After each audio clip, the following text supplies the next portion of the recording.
राज्याच्या राजकारणात सध्या विधान परिषदेसाठी जोरदार मोर्चेबांधणी सुरू आहे। यातील काही जण नवे चेहरे आहेत, तर काही जण विधानसभेला निवडणूक हरल्यानं आता कमबॅक करण्याचा प्रयत्न करतायत। त्यात सर्वात महत्त्वाचं नाव आहे ते म्हणजे बच्चू कडू। प्रहार संघटनेचे प्रमुख नेते आणि माजी आमदार बच्चू कडू यांना मागच्या निवडणुकीत पराभव स्वीकारावा लागला आणि त्यांच्या पक्षाला मोठा धक्का बसला। मात्र विधान परिषदेची संधी असताना आमदारकीसाठी त्यांना आपल्या प्रहारची कुर्बानी द्यावी लागणार का? शिंदेंकडून आमदारकी मिळवण्यासाठी त्यांना प्रहार संघटनेचं शिंदेंच्या शिवसेनेत विलीनीकरण करावं लागणार का, अशा चर्चा सध्या सुरू आहे। तर प्रहार आणि शिंदेंसमोर सध्या नेमकं काय पर्याय आहेत आणि सध्याची बच्चू कडूंच्या आमदारकीची नेमकी गणित काय आहेत याचा आढावा घेणारा हा व्हिडिओ पाहूया। नमस्कार, मी मृणाली पिळणकर। महाराष्ट्राच्या राजकारणात सध्या एका मोठ्या भूकंप होण्याची शक्यता वर्तवली जाते। प्रहार जनशक्ती पक्षाचे सर्वेसर्वा आणि राज्यातील आक्रमक नेतृत्व म्हणून ओळखले जाणारे बच्चू कडू हे आपला पक्ष विसर्जित करून मुख्यमंत्री एकनाथ शिंदे यांच्या नेतृत्वाखालील शिवसेनेमध्ये प्रवेश करणार असल्याच्या चर्चांनी सध्या राजकीय वर्तुळ ढवळून निघाले।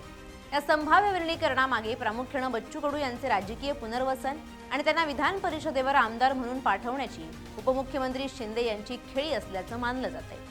गेल्या काही दिवसांपासून महायुतीमध्ये आणि विशेषतः शिंदे गटामध्ये या विषयावर गुप्त खलबत सुरू असल्याची माहिती सूत्रांनी दिली आहे। बच्चू कडू हे गेल्या अनेक वर्षांपासून शेतकरी, कष्टकरी आणि प्रामुख्याने दिव्यांग व्यक्तींच्या हक्कासाठी लढणारे नेते म्हणून ओळखले जातात।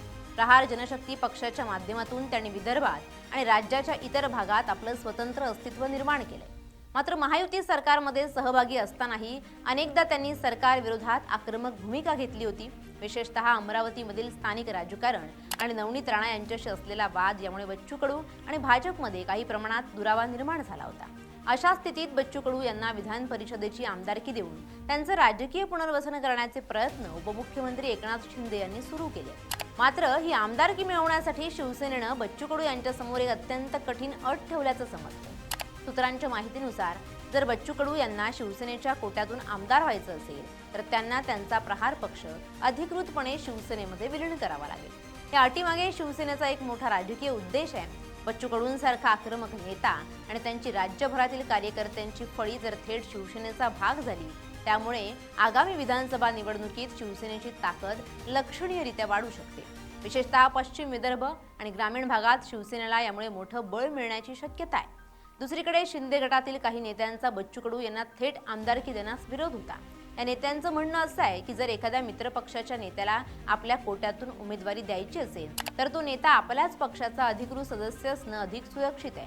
त्यामुळे भविष्यात कोणत्याही तांत्रिक किंवा कायदेशीर अडचणी येणार नाहीत। याच दबावामुळे शिंदेंनी विलीनीकरणाचा प्रस्ताव बच्चू कडू यांच्यासमोर ठेवल्याचं बोललं जाते। बच्चू कडू यांच्यासाठी हा निर्णय अतिशय भावनिक आणि राजकीयदृष्ट्या महत्त्वाचा आहे, कारण त्यांनी शून्यातून प्रहार पक्ष उभा केलाय। या संभाव्य विलीनीकरणाचे परिणाम केवळ बच्चू कडू किंवा शिवसेनेपुरते मर्यादित राहणार नाहीत। जर प्रहार पक्ष शिवसेनेत विलीन झाला तर अमरावती आणि आसपासच्या जिल्ह्यातील राजकीय समीकरणं पूर्णपणे बदलून जातील। भाजपसाठी ही धोक्याची घंटा ठरू शकते, कारण बच्चू कडू यांच्या येण्यानं शिवसेनेचा त्या भागातील वर्चस्व वाढेल। तसंच प्रहारचे कार्यकर्ते या निर्णयाचं कशाप्रकारे स्वागत करतात ते पाहणं देखील महत्त्वाचं ठरेल। काही कार्यकर्त्यांना आपलं स्वतंत्र अस्तित्व संपवून मोठ्या पक्षात जण रुचणार नाही, तर काहींना सत्तेच्या माध्यमातून अधिक काम करण्याची संधी मिळेल असं वाटू शकतं। सध्याच्या घडीला बच्चू कडू यांनी या विषयावर कोणतीही उघड प्रतिक्रिया दिलेली नाहीये। त्यांनी या बातम्या केवळ अफवा असल्याचं म्हटलेलं नाही आणि त्यांना दुजोराही दिला नाही। त्यांनी आपल्या विश्वासू सहकाऱ्यांशी या विषयावर चर्चा सुरू केल्याचं समजतंय। विधान परिषदेच्या आगामी निवडणुकीसाठी उमेदवारी अर्ज भरण्याची प्रक्रिया सुरू होण्यापूर्वी या विषयावर अंतिम निर्णय होण्याची शक्यता आहे। जर हे विलीनीकरण यशस्वी झालं तर मुख्यमंत्री एकनाथ शिंदे यांच्यासाठी ही एक मोठी राजकीय उपलब्धी असेल आणि बच्चू कडू पुन्हा एकदा मुख्य राजकीय प्रवाहाच्या केंद्रस्थानी येतील। मात्र प्रहारचं स्वतंत्र अस्तित्व संपल्यास महाराष्ट्राच्या राजकारणातील एका लढाऊ पर्वाचा अंत होईल अशी भीती देखील काही राजकीय विश्लेषकांनी व्यक्त केली आहे। Bureau report, LS Marathi.